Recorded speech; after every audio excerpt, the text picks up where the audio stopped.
Just a quick note before we get started.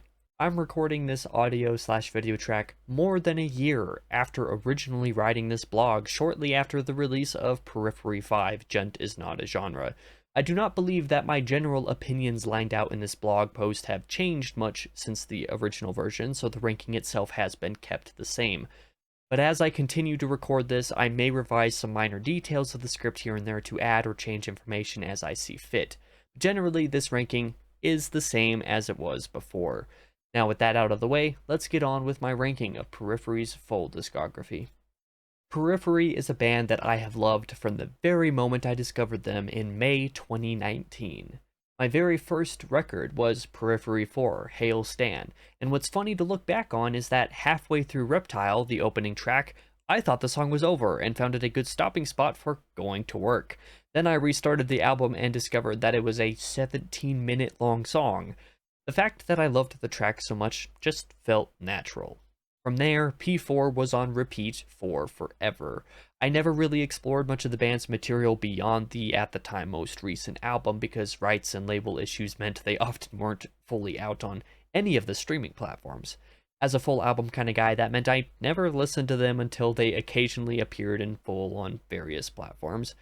But with that being said, I absolutely adore this band, and with Periphery 5, Gent is Not a Genre out, and after I took a week to listen through the entire band's discography in 2023, about 20 hours of my life over that week or so was spent doing that, I was ready to rank this band's albums from worst to best, in my opinion. So really, it's a ranking of the records from my least favorite to favorite. Disclaimer, I will note before I get into this that some of my rankings aren't going to be amazingly popular amongst longtime fans of the band, but this blog is a long one, primarily for the purpose of my thoroughly explaining my personal justifications for each and every placement in this ranking, as well as pointing out some of my favorite tracks along the way. Also, I'm ranking Juggernaut Alpha and Juggernaut Omega together as a single body of work, so the ranking only has 8 places instead of 9. Without further ado, let's begin. Coming in 8th place is Icarus, the EP. To me, the last place position is a fairly simple placement. Icarus is simply the least full release, if that makes sense. There are several things about this EP that sell as less an independent release and more of a special or deluxe edition expansion to the original Periphery P1 album the year prior. First off, it includes a new/improved version of each of the tracks Jetpacks Was Yes and Icarus Lives from the album as Jetpacks Was Yes v 2.0 and Icarus Lives, with an exclamation point.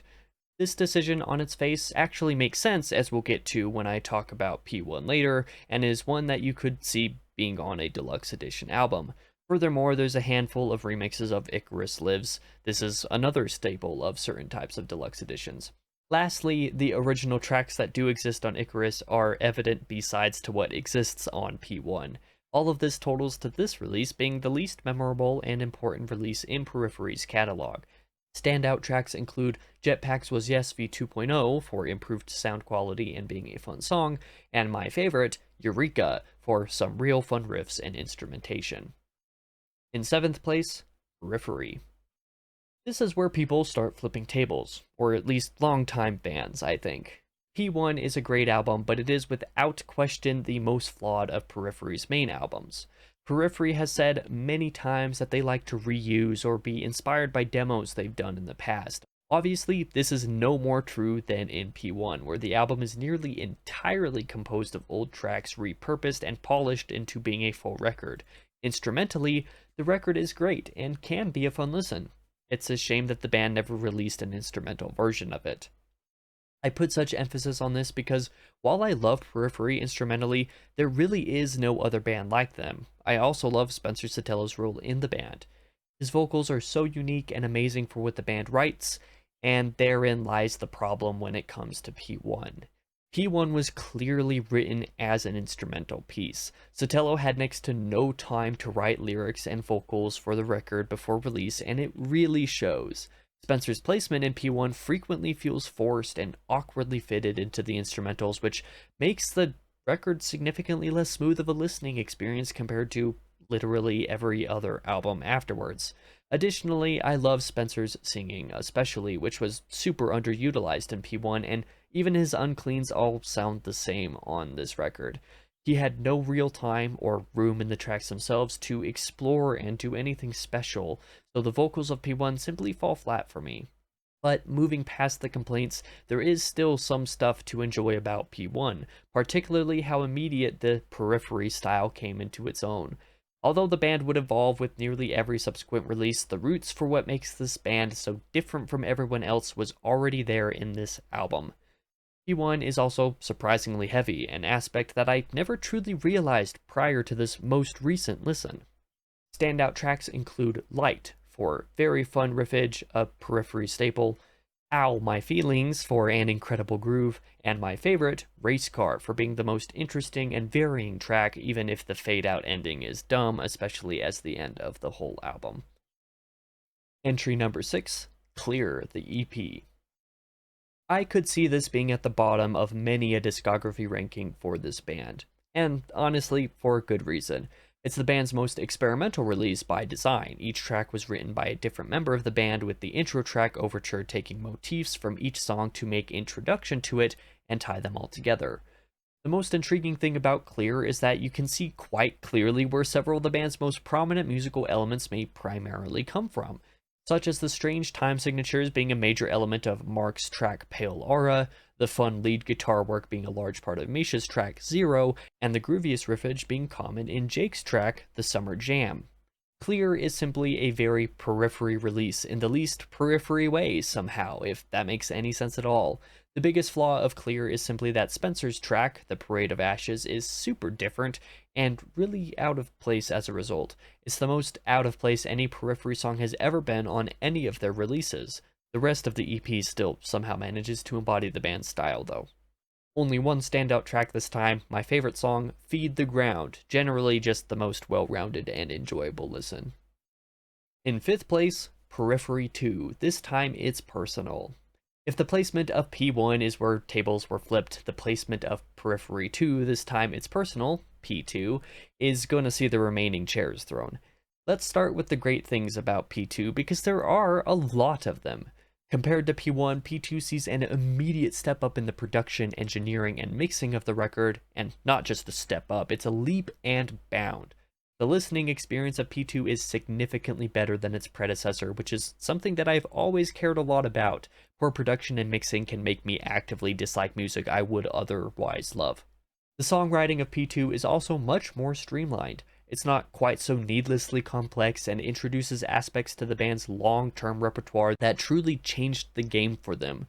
Furthermore, the songs were written a bit more concurrently with Spencer and his lyric/vocal writing in mind, so that he never feels out of place, an incredibly important part of making P2 such a legendary record. Also, on the topic of Spencer and his placement on the record, not only does Spencer fit much more cleanly in every song, but his parts are also much better too. The choruses especially are brilliant, and the general melodic nature of the whole album I feel is much more pleasant than the relatively constant heaviness of P1. This is likely also a little bit of how Periphery saw so much success after this one. On the notes of the rest of the songwriting, the band's new take on transitions between the songs fit so cleanly here that they became a staple for everything else the band would release. Plus, it helps the album to flow better, another thing that I love. Overall, P2 balances the consistency and creativity of the band much better than P1 ever could. All in all, I can totally see why P2 is the fan favorite Periphery record. It's genuinely such a massive step up that anybody discovering the band during this early era of the band likely couldn't help but be entranced by the record, and without question cements the band as a prog metal powerhouse. The main reason P2 doesn't rank higher for me is twofold. One, P1 relies on being too heavy too often. P2 relies on being too melodic too often. It's a very minor gripe, but everything after P2 would balance the heavy and the non-heavy in ways that I find more attractive. 2. I didn't discover this band until many years after this record, and P2 was nowhere near my first Periphery record. Therefore, the nostalgia factor does not exist for me. I would not and will not argue with fans who say this is their favorite Periphery album. I wouldn't necessarily agree that it's their best per se, but it's absolutely in the conversation. I hate ranking it this low, I just enjoy and have so much more experience with everything beyond this point in the ranking. I think if I dedicated time to listening to this one more often, I'd start to love it a lot more, potentially more than the next two albums in the ranking, but for now, this is where it places. Standout tracks include Facepalm Mute for the chorus, amazing chorus, Luck as a Constant for the syncopation and polyrhythms that really define the band, my favorite song, I think, Make Total Destroy for the back and forth heavy versus melodic nature of it, and Muramasa and Masamune for being a great set of opener slash closer for the album, respectively. Great callbacks make the album round back on itself in a great way. 4. Periphery 3, Select Difficulty. This is where I get to the part of the ranking that I feel very conflicted about. I originally had Periphery 3 Select Difficulty P3 ranked in the number 3 position, and I had even rambled to myself before falling asleep one night justifying the position and why it made sense to me. Side note, we all do that, right? Talk to ourselves in bed while we're falling asleep. Am I weird? Anyway, the point is that I was ready to put P3 at number 3, but then I decided to listen to it one more time the following morning just to be sure. But instead of confirming my rambling the night before, it only made me unsure. And what was already hard to place in the number 3 and number 4 positions was not made any easier. And now we come to P3 being here. Let's talk about it. First of all, Periphery 3 just kind of comes right out the gates with something remixing the band's older styles but with a new spin. You can easily recognize that this album marks a new era of the band post-Juggernaut, which is also confirmed by the making of documentary that the band has up on their YouTube page. The process of writing Juggernaut was such a trial that when P3 rolled around, they just wanted to write something fun. It's new, it's different, it combines what Periphery learned about the band's writing and stylistic differences from Clear and the complexity of writing Juggernaut, and uses the experience to build something more evolved. P3 brings back some of the more unconventional structures and patterns like what featured heavily on P1, and has fun with them to create some really cool grooves and other standout instrumental moments. You see Matt's drumming in particular take a huge step up after being surprisingly simple and held back for much of Juggernaut. This is another thing that they bring up in the documentary. What P3 does best, however, is balancing the heavy versus the melodic compared to all the previous records. It has some very heavy tracks and some very laid back tracks together in the same experience without sacrificing on the quality. One of my chief complaints with the early era of the band is that they never got this balance quite right prior to P3. Overall, P3 is a great record that I think is primarily inhibited by the minor lack of variation between the middle tracks, which I admittedly struggled differentiating without actively looking at the titles, combined with transitions between tracks that feel strange at times. It's the main reason I ultimately brought this down to number 4 rather than number 3. Standout tracks include The Price is Wrong for being the definitive heavy Periphery song up to this point, The Way the News Goes for those absolutely killer drums, Absalom, because obviously the bassline intro is infectious, and my favorite song, Loon, for being the definitive Feels Are Reals Periphery track and brilliantly showcasing the band's strength at album closers. To start off the top 3, in third place, Periphery 5, Gent is Not a Genre. I was so convinced that P3 wouldn't beat out P5 in this ranking, but here we are. I don't know if I really have a real reason why I think P5 is better than P3, or rather why I like it more than P3, but the reason I'm drawing for the purposes of explanation is that while P3 is more consistently great, P5 has more moments of let's frickin' go that elevate the overall experience for me. There are still some tracks on P5 that I don't love, but what I do love, I really love, and I suppose those moments of amazingness are good enough to elevate the whole record above that consistency. In terms of the actual material in this Mimi-titled behemoth, there are lots of things to love, and a few things I think I need to get used to. Spencer gets potentially the most overall experimental he's ever gotten in this record, particularly in a few moments of Draculgra, but certain parts of Atropos and other tracks also lend credence to this. Musically, it seems to me the guys took what worked on P4, which at that point was their favorite of their own records, and twisted it a bit to make this. It's taking the songwriting styles of P4, especially where riffs and guitar work are concerned, and combines that with various different aspects to previous records, such as the sheer heaviness of P1 in some tracks, the more melodic softness of P2 in other tracks, the strange/lengthy transitions of P3 that I still need to get used to, and in Wildfire's chorus specifically, hearkening directly to the vocal styles of Juggernaut. I just feel like P5 is a culmination of nearly everything that the band has done to this point, and that's amazing from both a creative perspective and from a listening perspective. It's simply a refreshing new take on the same stylistic tendencies that makes this band what they are. Standout tracks: Wildfire for mashing up Blood Eagle with Juggernaut's vocals, Wax Wings for being essentially P5's equivalent to It's Only Smiles, which is a favorite of mine, Everything Is Fine for being so unfathomably brutal, like just absurdly brutal. My favorite song, Jackalgraw, for being the best of Periphery all lumped into one catchy track. Given a few more listens, this one absolutely became an all-time favorite. And Thanks Nobuo for being, again, a great closer. You can tell by this point that many of my favorite Periphery songs are the last ones on their albums. In second place, Juggernaut, Alpha and Omega.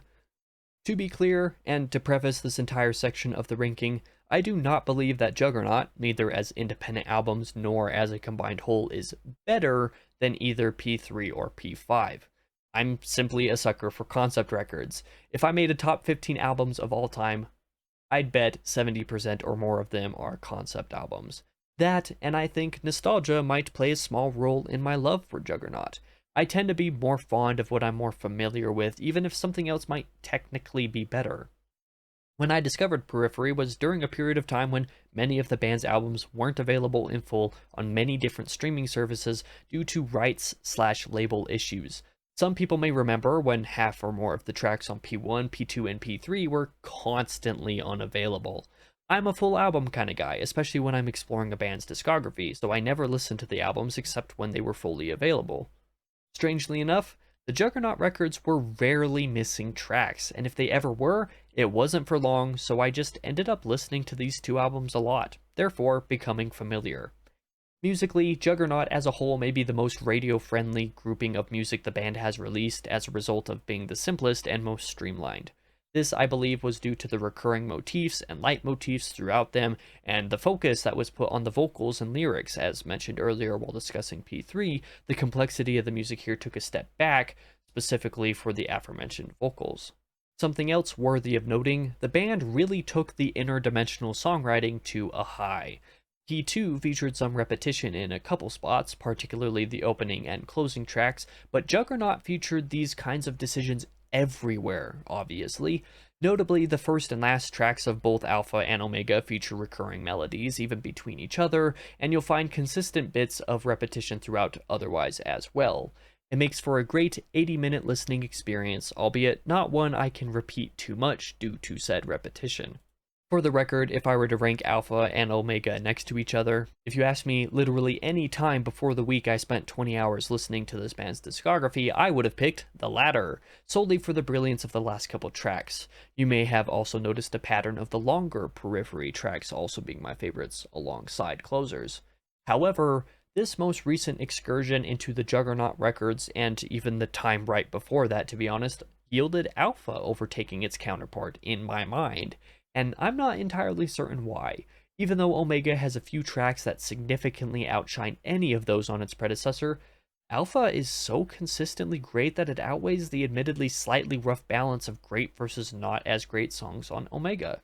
Don't quote me on that though. I'm sure if I listen again, I'll like Omega more and it'll just go back and forth forever. Not that it exactly matters since I'm ranking them as one body of work anyway, just the way I believe they were intended to be.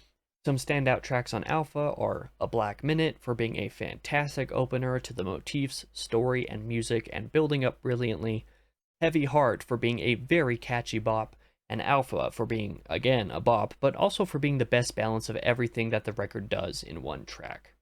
Standout tracks on Omega include my favorite song on this collection, The Bad Thing, for being the best heavy track on Juggernaut while retaining the catchiness. I was actually sleeping on this track hard. I didn't realize how amazing it was until recently. Omega for being the most unique and exploratory track between either of these halves, and Stranger Things for tying the knot of the whole Juggernaut experience effectively and being the better closer. Finally, in the number 1 spot, Periphery 4, Hail Stan. I don't know what the reception to Periphery 4 Hail Stan, or P4 being my number 1 pick, is going to be, but the honest truth is that I don't really care that much. This pick was never even a question for me, as P4 is not just in my top 5 albums of all time, but in my top 3 albums of all time. Hell, at this point, I think I could say it's my number 1 album of all time without second guessing myself too much. I discovered this band in 2019, I believe in May of that year. If it wasn't May, it was April. I don't remember exactly when. I just know that it was before the end of the school year for my junior year of high school. Periphery 4 Hail Stan was my first experience with the band, and at that point, Reptile, the opener, couldn't have been a better introduction for me.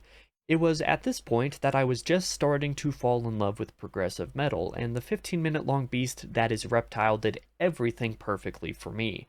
Hell, the first time that I listened to it was at work on break. When the song got to around the halfway mark, I thought it was over and paused the album to go back to work. I went to listen to the album again the next day when I had the hour to spare. Let me tell you that the shock I experienced when Reptile just kept on going and only got better after the point I had paused it on the first go around was immense. But then the rest of the album just continued to be amazing. Sure, the first few listens left me feeling somewhat meh about Church Burner compared to the rest of the album, and a little put off by a few of the transitions, but eventually I got over that. Musically, P4 could be considered the band's most chaotic body of work, even more so than the eclectic P5 is, to the point that nearly every track could be on a different album, if not by an entirely different band in some cases. And yet Periphery makes it flow so well that I stopped questioning it after just a half dozen listens. Stylistically, P4 combines the best of both Juggernaut and P3. It uses the interdimensional songwriting from Juggernaut to utilize intradimensionally on songs like Reptile to create the equivalent of concept songs, but without being pressured into a full album of that kind of writing.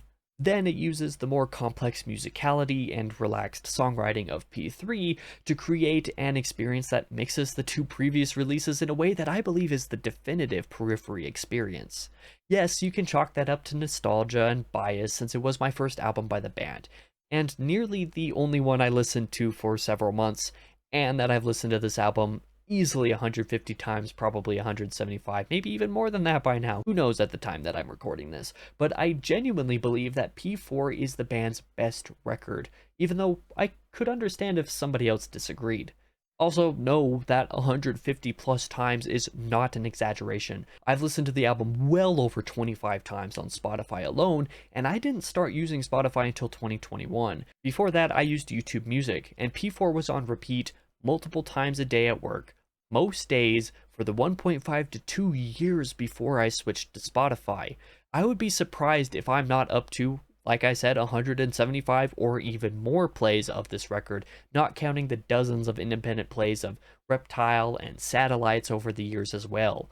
I one time spent an hour and a half listening to Reptile 6 times in a row, for example. I believe that every song of P4 is perfect and the flow of them is perfect. I love this album more than any other at this point. Also, it contains my 3 favorite Periphery songs and my favorite song of all time. Standout tracks, I could legitimately just explain how every single track is standout, but I'll refrain from further gushing.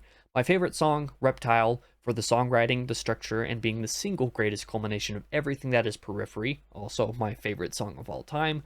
Blood Eagle, for the grooves upon grooves upon grooves, the riffs and double bass to match is great, truly the best of heavy Periphery. It's Only Smiles, for being the best of melodic Periphery and being incredibly catchy and being super personal as well, also my second favorite Periphery song. And Satellites, for being the best of Periphery closers, even over Loon, and for being a perfect example of this band's overall songwriting capabilities, also my third favorite Periphery song.